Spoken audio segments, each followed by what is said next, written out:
Today's Bible verse comes from Acts chapter 20, verse 35, King James Version. I have showed you all things, how that so laboring ye ought to support the weak, and to remember the words of the Lord Jesus, how he said, it is more blessed to give than to receive.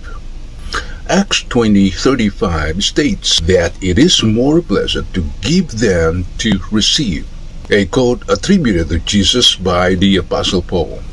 This verse emphasizes the virtue of blessing associated with generosity and selflessness, particularly in supporting those in need.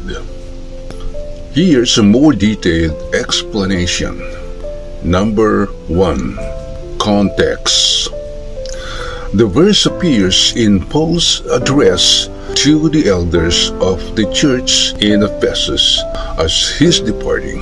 He reminds them of his own ministry among them, emphasizing his hard work and dedication and how he supported himself and his companions. Number 2. Meaning. Paul highlights the importance of helping those who are weak or in need, not relying on others, and working to support oneself and others. Number 3. Emphasis on giving. The core message is that giving, whether it's material, possessions, time, energy, or other resources, brings a greater blessing than receiving.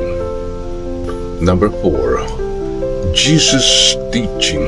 Paul connects this principle to a teaching of Jesus, understanding its divine origin and importance within the Christian faith. And number 5. Application. Christians are encouraged to emulate Jesus' example by prioritizing giving and service, reflecting a life of generosity and compassion. Amen.